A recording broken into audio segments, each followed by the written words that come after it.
Preparing for the dollar system to break, Part 2, Steps to Take Today. When people ask how a small or retail investor protects assets, the real issue isn't hiding wealth or doing anything shady.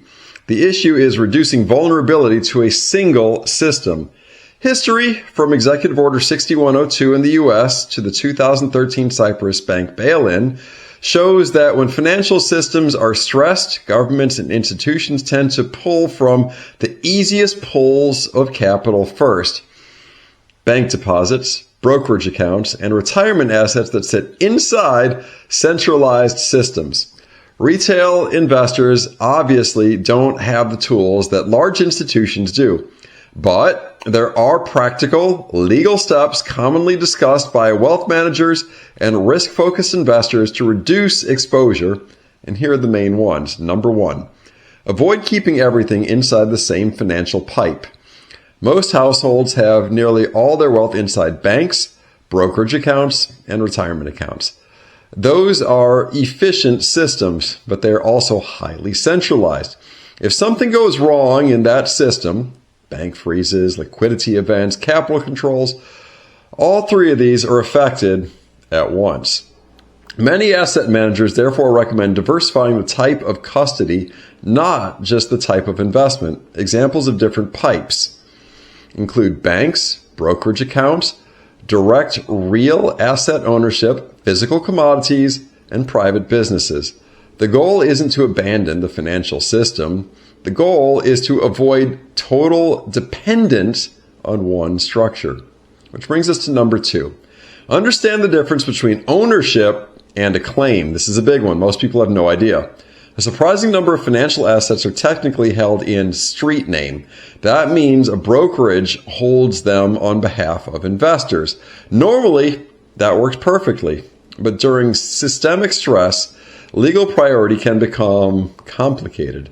Some investors therefore diversify into assets where ownership is more direct, real estate titled in their name, private equity stakes, and physical metals held outside brokerage structures. The key concept is clear title and direct ownership. Now, number 3. If using metals, understand the different forms. Precious metals are often discussed because they sit outside the credit system. That's good. But how they're held matters.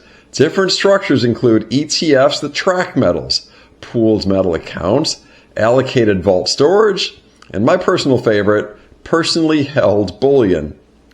Each has different risk, liquidity, and regulatory characteristics. Many risk-focused investors prefer allocated storage or personally held metals, where specific bars or coins are recorded as belonging to them.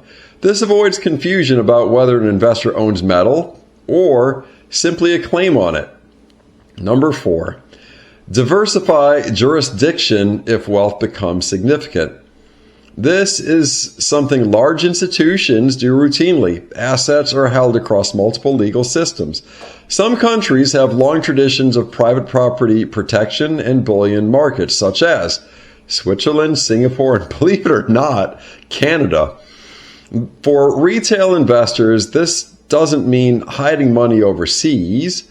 It means understanding that laws differ across jurisdictions, and some people choose to diversify accordingly.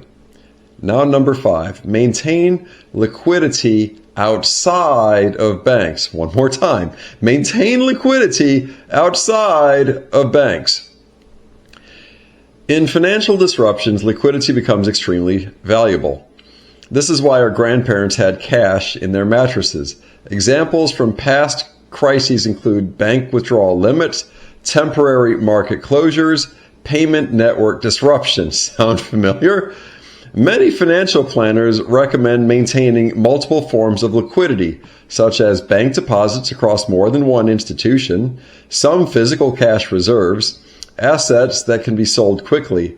The goal is resilience, not paranoia. But number 6, avoid leverage during uncertain periods. One of the biggest ways investors lose assets in crises is forced liquidation.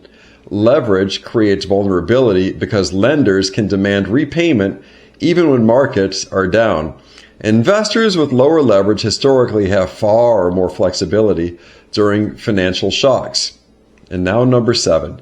Think in terms of allocation, not all or nothing. Serious portfolio managers rarely recommend extreme positioning. Instead, they think in percentages. For example, equities for growth, bonds or income assets for stability, real estate for income or inflation protection, a small allocation to metals for a systemic risk. The point isn't predicting catastrophe. It's building a portfolio that survives many different environments. Number 8, keep records and remain compliant. Ironically, strong documentation can protect investors. Records of purchases, storage arrangements, tax reporting all help establish clear ownership and avoid disputes later. Preparation works best when it is transparent and legal.